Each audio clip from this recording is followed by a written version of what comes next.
This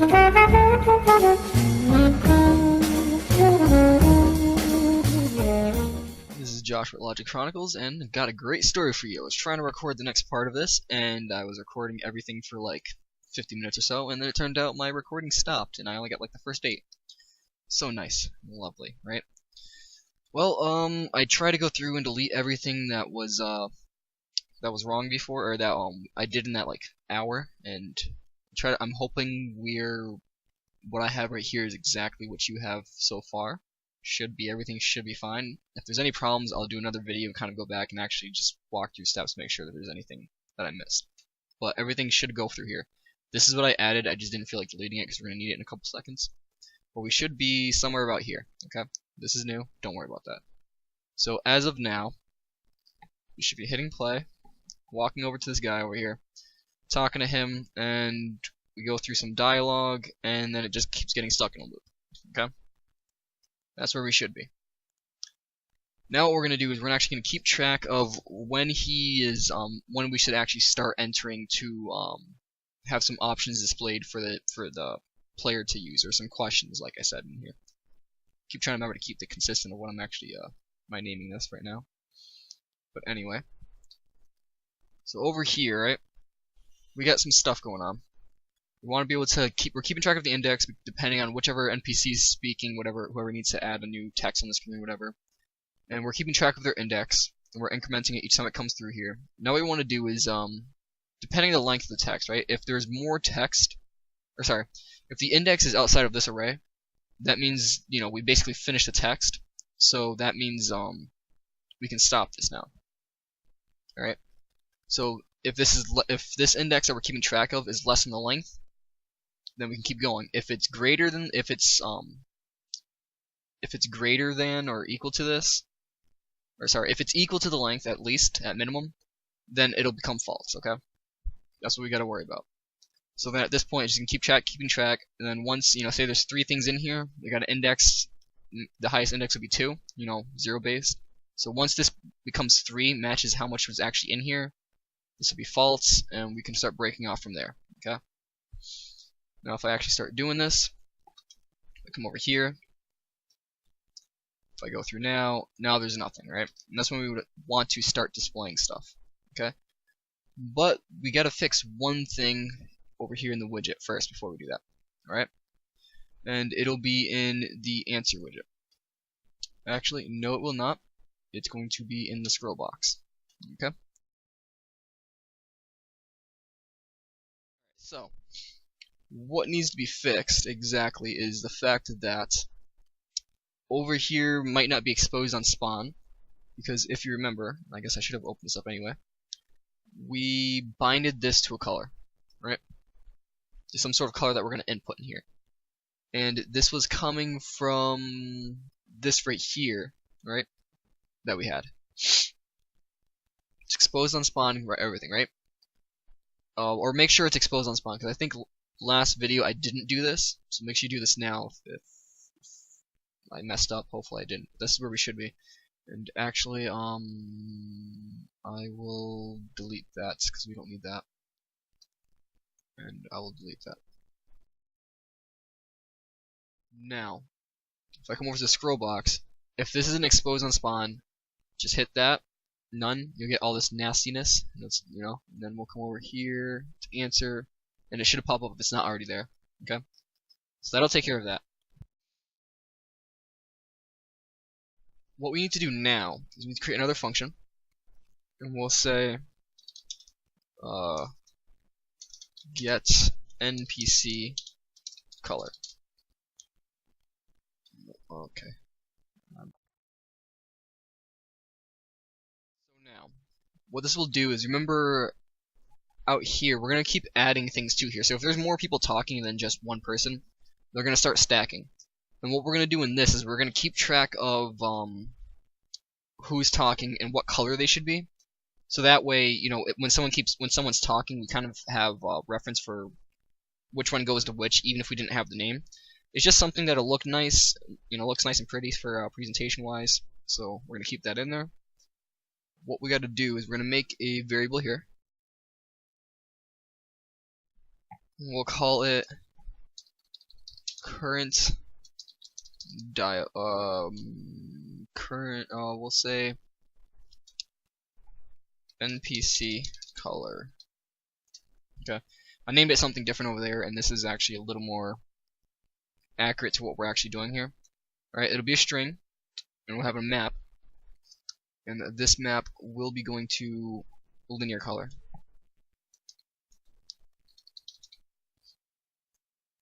Okay. Now what we want to do, is pull that out, get it, say find. We'll put it over here. Now, we want to turn this into a pure 2. That's another thing. We'll say NPC name. Okay, now we need a branch. We gotta say, if we find it in here, that's great. We can just return it. Now, if it's not found in here, if we haven't found, that means we're talking to a new NPC. Okay? So just return that, plop that right in there, and I'm gonna call it color.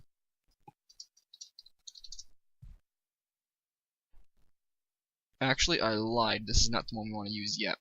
We'll leave that alone for 1 second. What we want to have it do is, after this branch, we're going to go to a for loop. We'll come back to actually filling this out later. A for loop with break.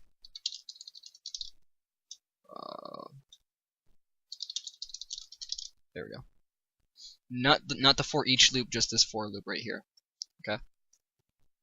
And what we're gonna do is we're gonna say 0. Well, we don't need to put in 0, but it'll be 0 automatically, but just cause 0 to 1 or 10. Sorry, 0 to 10.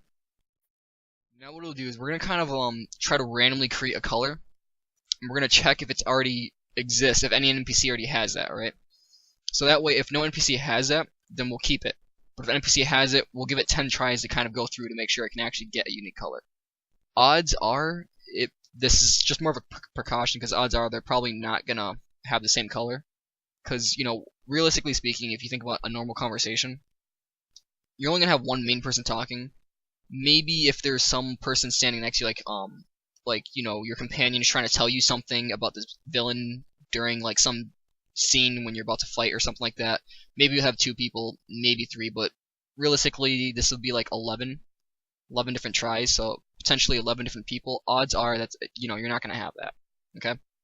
The odds are very slim, but we're still going to try to account for that. Alright, so what we'll do next is we're going to say random int. Get a random integer within range. Okay. Now we're gonna copy, just paste 3. So paste so we have 3. Okay. And we're gonna set it from 0, max will be 10, 10, and 10. Okay. So we're gonna bring it up. Now we're gonna multiply each of these by a float. We'll say by 0.1, and then we'll just for all 3. So you might be wondering, what is this doing now? Just give it like 2 seconds. It's about to be something really, really cool. Nah, not really, but it's cool enough. We're gonna another local variable, and I'm gonna say temp color, and I'm gonna come here, make it a single variable. This one be linear color. Okay. We can take this and we'll set it right here. Okay. Now we'll make this. We'll make sure the alpha is 1. We'll bring that down there, and that down there. Okay? So if you're looking at what this is doing, right? The whole idea is we want to get a number between 0 and 1 in here. Which is what these going to take. I don't think it works if you put anything above 1. I don't think it'll just stay like just whatever the max is, but for whatever reason, just use 1, right? So 1 will be the max, and 0 is 0, alright? So like, if it's all 3 are 0, it would be black. If all 3 are 1, it would be white. So the idea is, we can just have random decimals kind of shooting off on here, which would be perfectly fine. You know, we can get any number between 0 and 1 here, any number between 0 and 1 there and there, but the problem is, we don't really want some off kind of color. We don't want a color that's kind of reddish, kind of green, and then one that's like red, a little green, or something, you know? We want something that'll be kind of distinct colors, so it's not so like we can keep track of it a little bit easier. Okay. And this is just a way to kind of limit it so it'll actually keep track. It'll not keep track, but it's kind of like, it's very specific colors it can pull out instead of just some off colors that are kind of confusing. So when it goes by randomly, it shouldn't, the odds are it won't get colors that are too close together all the time. Because again, you really shouldn't have more than like 3 people talking at once. But, in case we want to try to mix it up a little bit so it's there, but, so hopefully that kind of made sense, right? Then we're going to take this, and we're going to get values, okay? Now we're going to say contains. We're going to check if this contains it, right here, right here. Now what we're going to do is we're going to promote this to a boolean, a local boolean. So we'll say temp bool. Now what we got to do is we need another branch over here. Okay. And if this contains the color, that means we can't use it. It's already being used. If if we haven't found the color, then we can break. Okay. So I'm just gonna throw that up there, like so. Bring this around like that. Okay. Now for the next parts, we need another branch. So in case you haven't used these before, what's going on is it's gonna come through, right? It'll execute like a normal for loop. It'll go straight through until it finishes and it gets to complete, right? But off this break is just gonna come off the complete anyway. So once we come here to this false, it's gonna break it and just go straight to complete. Okay. So that's why we're doing this here. Now what we want to do is we want to keep that boolean so we actually make sure we're gonna check if we went through 10 times or well 11 times. We're gonna check, did we actually get a color that's not being used 11 times? Or did we get one that wasn't used, right? If we go through all 11 times and it turns out that this is true, well then that's problematic because that means we didn't succeed in making a unique color, okay? What we're going to return instead is the color black. Why? I figured it's just probably the color that'll least come in, that we'll least find, but it's just arbitrary. You can pick whatever you want. What this needs to be is a slant color. Right here. And we will say color. The reason why is because if you remember over here, the color that we put here, if I run over this is a slant color here. So that's why we're doing this. And we'll make it.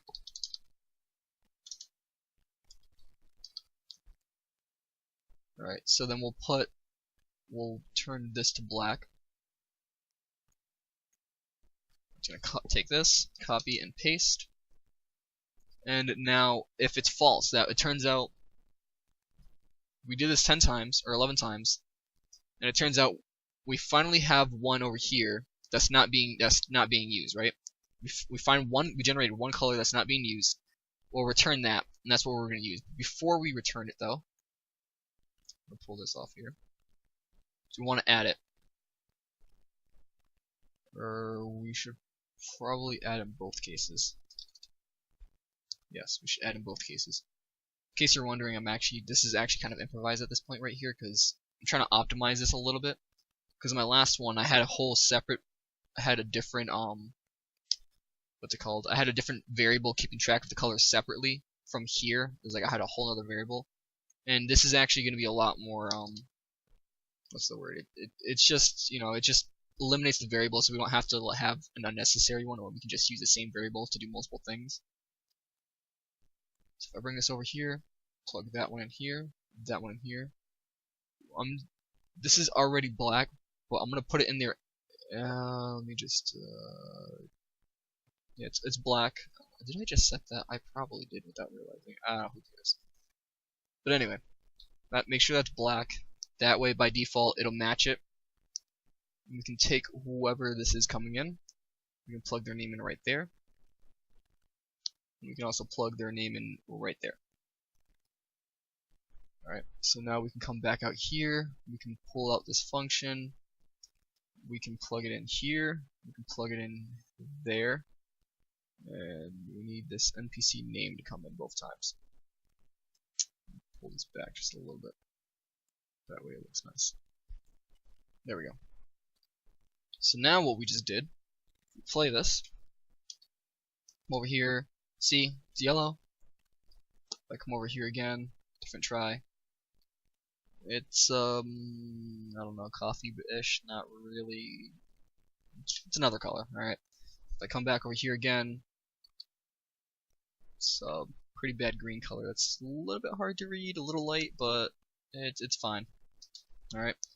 But you see that's the whole idea of what it's gonna do. So basically kind of splitting it up into 10, so basically, you know, it'll be either 0, 0.1, 0.2, 0.23, and so on. It just kind of splits up the color to make it a little more unique, instead of or a little more specific, rather than, you know, have it kind of blur between two colors that can maybe be confused, especially for generating this randomly.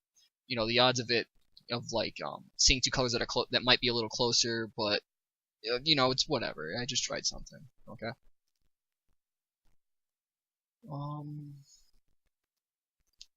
So now what we gotta do is we gotta come over to, we're done with that widget officially.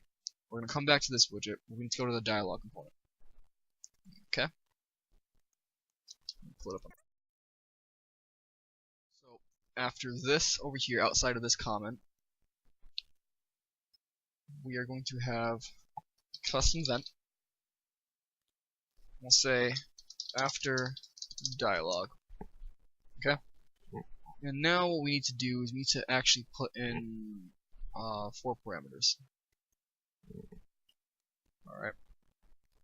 And we need units answer for that one. We're gonna need string for the NPC name. We'll leave that as boolean to use a continue button, and we need a byte. Okay.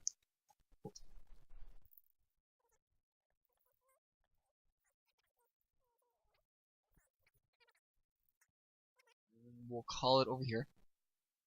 Say after dialog, and these are conveniently all right here. Little looking ahead, and there's that. What I'm gonna do too is I'm gonna take this right here, and I'm gonna get rid of all these extra pins just so it's a little more compact. So this is the only one we're gonna need. Alright, and then we're done with this section right here. We shouldn't have to come back here and touch this again unless something breaks. But it should be fine. No, actually, we'll add something on here to actually have sound play with it. But other than that, I mean, we won't touch it in terms of like messing around with anything before that. Okay. We're gonna break this, and we're gonna grab this enum and switch on it. Okay. This is the nice thing about enums right here. Now, here's where it gets interesting. Okay. We're only going to deal with this main root for this one. You might be saying, why don't we just do a normal conversation? We can, but for now, we're going to do with this, because we haven't technically started the whole conversation process outside of just greeting a character. Now we don't know what answers to display and which sub-conversation we should be in. Because if you remember, come over to this dialog context. This root dialog context right here. We have the main conversation, and we have all these sub-conversations. All we did was we got a hold of these greetings, and that was it. We haven't even touched using either of these. So right off the greeting, we want to be able to come to this base sub context first, and then after that, when we start switching, we can decide, okay, we'll just continue normally with either one of these or this. But we need to, so this doesn't break, we want to make sure we can actually use all this first. So we'll come here and do a reroute, and then connect all of these. That way, we'll change this later, but for right now, it's just by default they should all be coming off normal instead of root. We can change that, but for right now, just do this so we actually get something working for now. Okay. What we want to do now is grab this root dialog context and say is valid. Now we're going to do quite a bit of valid checks in here, and trust me, we want to do this because when I was making this without some of these valid checks, I just got my engine to crash a bunch of times. And it was very annoying because it was like I put a valid check in front of this, crashed, valid check in front of that, something else crashed, and it was like trying to follow the line of things. It turns out let me just put a valid in front of all of these so it doesn't crash anymore. Okay. Now if it's not valid, we shall attempt to actually, did I even use this yet? Nope, I didn't even use that yet. That was from the last video. Okay. So we're gonna bring this out here. Oh, well, not the last video, but the last time I tried to record this video. Alright, we're gonna try to go here. And we're gonna check is valid again. Now the whole point is, if we do this right here, there is a chance that it will not actually be created over here. Okay? Could do a branch off that, but who cares? Or not a branch off that. We could return this and then branch off over later on. But we'll just leave it as is for now. I want to make sure now if it's not valid, we're gonna check again. Is it valid this time? Because again, if this doesn't happen, there's a possibility it might crash. Okay. If it works this time, if it doesn't work another time, we're gonna have to do something else. Okay. But if it works this time, what we can do is we can pull off this. Let me raise this up here. We can pull off this, and we can get base context or base subcontext. Okay. And then we're gonna create a new function right here. I'll say construct subcontext. Alright. Now in here, we're going to need two inputs here. First thing we're going to need is the root context. Let's say root context. Next thing you need is subcontext class. To get subcontext, we want a class this time.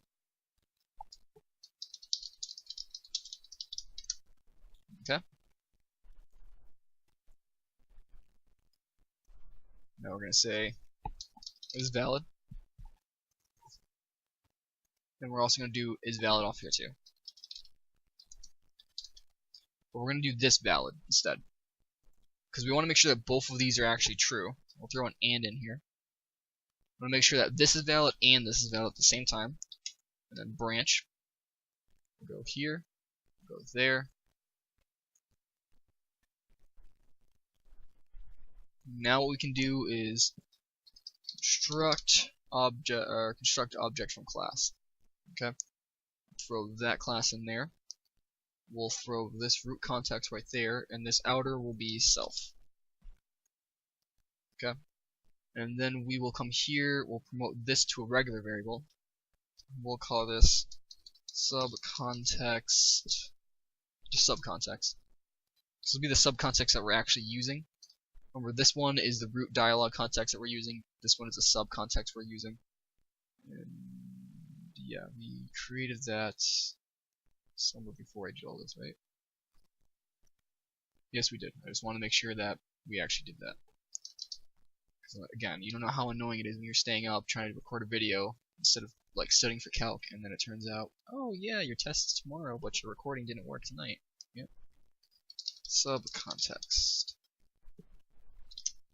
There we go. So come over here. We'll actually bring that function out now. Throw it here. Throw that there. This down there. This down here. This is kind of pointless of what I'm doing right here, actually. And I will show you why. We don't need to do this. We don't need to do this right here. I am sorry. Just thinking about this is this is really pointless right here because we already have these as variables. Actually, you know what? I'm gonna hold it anyway. What I was gonna say is, since we have this as a variable over here, we could have just pulled it out here and then done all this. But actually, no, we shouldn't do that. Never mind. There is a reason why I did this. Never mind. I'm sorry if I'm very unprofessional. But oh well. Now what we want to do is say is valid. Right after that.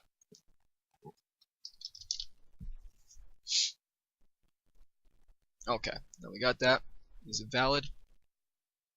And then what we can do is when this fails and this fails over here and it turns out these aren't valid, you'll have to figure out how you want to handle that later. Okay? Chances are you'll probably just want to give control back to the player and just let him just be like, what just happened? Why am I not talking to this person? Instead of having, you can figure out something. But chances are that that's what I'm planning on just having to leave it as, just to make things simple. But, now what we'll do is another function. Say get subcontext root. Yes, I believe I did not talk about this last time. I shall talk about it this time. What we're going to want to do, I'm going to grab this subcontext right here. Sorry, gotta go on the other screen quickly. I'm going to grab this on the other, not on the other screen, let's grab this right here, bring it over here, and get it. Now we want to get question, this one, the function that we made, not this, but this one. And we'll leave that logic reference blank for now. You can probably figure out a way to actually implement this on the start, but for right now I'm going to leave it blank. What we're going to do is we're going to make a literal name right here, and we're just going to type in root, capital R. Okay? And then we're going to return. We're just going to stick both these in here. Okay? The reason for this is because we want to make sure that within this folder, right here, this subcontext, make sure you have one question and label it capital R root. Or root with a capital R. Okay? So this would be the first set of questions you're going to ask. This would be another set of questions, and so on. But you need to make sure you have this, because we just hard-coded it like over here, not there, right here. We hard-coded that in. The reason why is because this should be the default way of starting some sort of sub-conversation. Okay? This is like the bare minimum, like this is what needs to be there so we start a brand new conversation. Another like sub-conversation, okay? We need that. So that way when you come here, make a child, we'll say test sub context, right? You have this child now. I'll throw it over here in the test content. Well, actually, I'm gonna name it to root, test root. Okay, and we'll go over here into the root right here, and we'll actually put this as the root. Okay. Now if I come over here and actually open this up now, notice here we have root. So the root thing we want to do to actually start displaying questions, we'll instantly grab this. Now we'll just throw a couple things in here first, a couple things to say, okay? We'll say, who are you? The next one we'll say, hear any rumors. We'll say, let's talk about something else. And the last one would be bye. So basically, once you start talking to an NPC, these are the first things you'll be able to ask them, right? Of course, with this root, since we did it through Since we did it through this, we can always override the questions function, and we can actually add things to this or whatever we need to do in order to actually get it to how we need it to be. But to start, this is a good way to start it, okay? Okay, we got that. So yeah, okay, so we should be about finished with this right now. We shouldn't have to come back to here for a bit. Let's close that.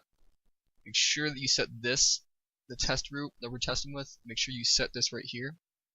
Okay. If I come over here, this is not where you want to be either. We are done with that for now. we're not done with this. We'll leave that open. Come back to that. Alright, so we got this. Now we're returning these options.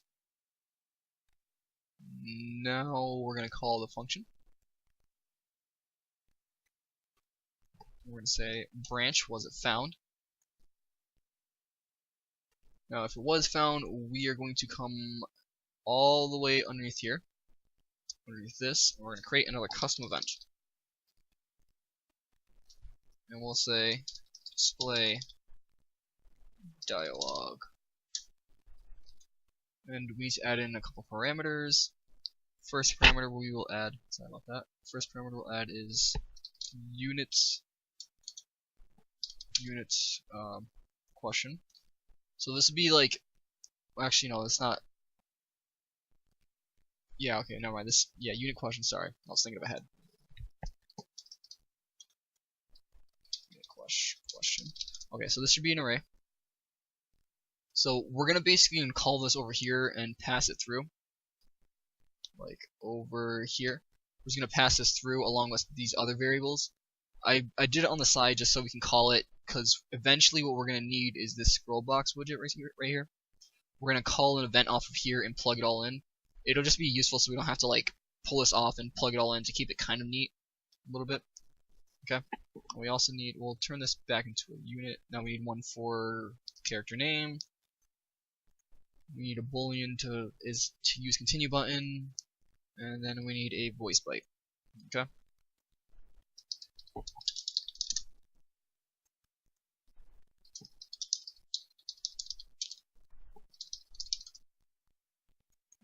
say voice byte. Okay.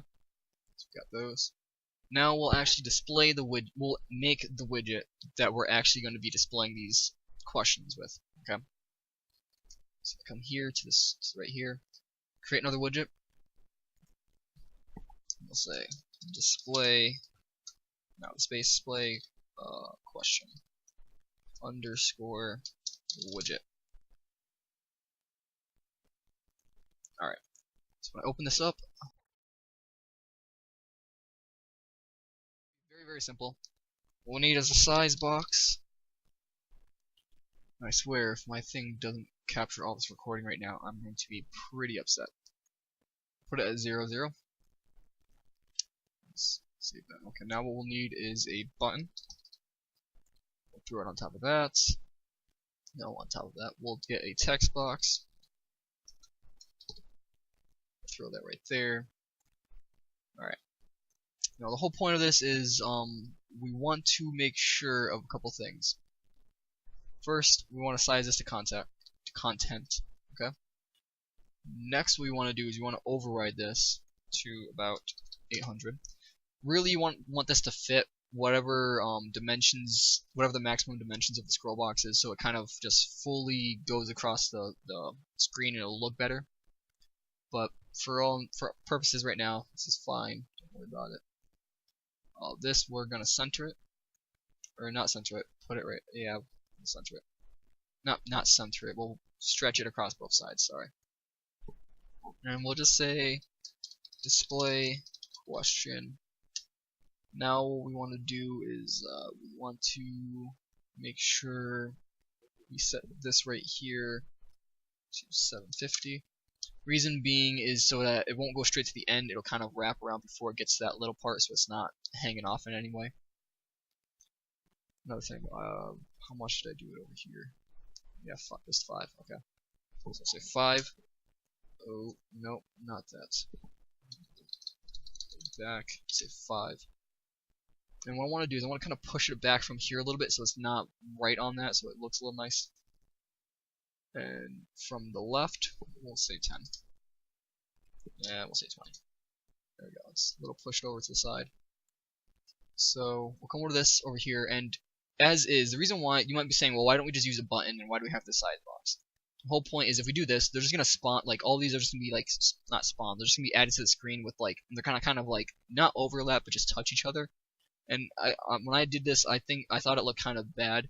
So what I'm gonna do is I'm gonna add a space of like, or padding of like, padding of like 10. So that way, there's a little bit of a gap between all these buttons, so they're not just like right on top of each other. I think it'll look a little nicer. I'm gonna set this to black purely for preference, just because I think it'll look nicer. Now what we want to do is we want to test this to make sure that it wraps around it, right? So I'm just going to keep hitting spacebar and a random key. And we're going to keep going. There we go. Wraps around pretty nicely. Over here at the end, it's wrapping. I mean, let me try to bring this up to, like, let me bring it down to 40. Okay, so we'll say 700. See that, how we have that space? You can choose how you want it. I'm just going to leave it like that for now. Because I think, you know, having a little bit of space there so it doesn't look like it's, like, just barely touching the edge there is a nice touch. You might disagree, whatever you want. Okay. Now this over here is going to be actually very simple. We won't need any of this. Okay. All we'll need to do is we'll take this continue button. Not continue, but we'll take this button that we just made. And we'll say onClick. Now what we'll need to do is we're gonna need to have a couple things exposed to spawn. We need the dialog components. Come here and say dialog. Come on, dialog components. Expose on spawn. Now what we need is the unit question. Let's say unit question. And then expose on spawn. Next what we're going to need is just the things we used last time, the continue button and the NPC name.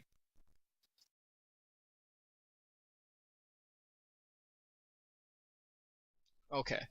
So now after you have all that, just stick them all out right here, because we're gonna use them after. We need to go back to the we need to go back out to the dialog component and actually call a function off of it, or not a function, event. But before we do that, just have it ready. Come over to this design over here. Hit this for binding. Go to the unit answer and display question. Okay. There we go. That looks all ugly. I'm going to get rid of all of that.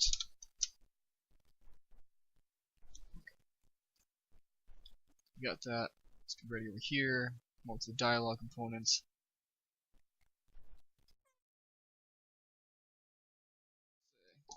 Custom events.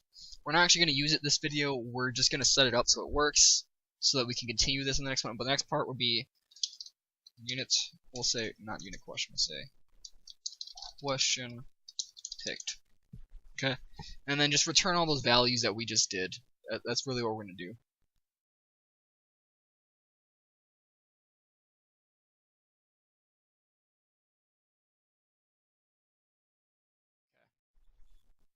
We'll leave this alone right here. But what we need to do is still haven't done this part yet. We're just gonna finish up with this button right here. So off of here we'll say picked. Alright, there we go. So we pick that, whatever answer it is, throw it in here. Now from here on we should not need to touch this button ever again. Okay? Unless you need to come here and customize it for whatever reason, you know, we shouldn't have to open this back up. Okay? Instead we should come here into the dialog scroll box and say custom events, say display questions. Alright, now in here what we're going to do is we're going to come over here and say unit questions. People are coming home. Hopefully not too loud, but oh well. And then we'll say unit questions. Put a T on that. And we'll run a for loop on this. For each loop. We'll come here and we'll say, we'll come here, say create widget. We'll say question. Back up. Question. Say owning player. and we'll take the dialog component that we already have from here, put it in here. That should be referenced in here. Throw that in there. We'll throw this from here. Just plug that there, and that there. All right. Now we're not just gonna add it to the scroll box right away. We're gonna add it to the scroll box, but first what we want to do is we want to add set. Now we're gonna promote this to a variable, and we'll say questions displayed. The whole point is we want to actually keep track of these so that later on we can just get rid of them right away. Okay, so after we actually pick something, we're just going to get rid of them. We won't do that in this video. Okay, now we'll add child, and we'll throw this there. This is just gearing up for the next video, so that way it'll work. That way we don't have to do this next video. All right, so we got that done. We're going to come over here, and we're just going to call that display questions. Throw that there, throw that there.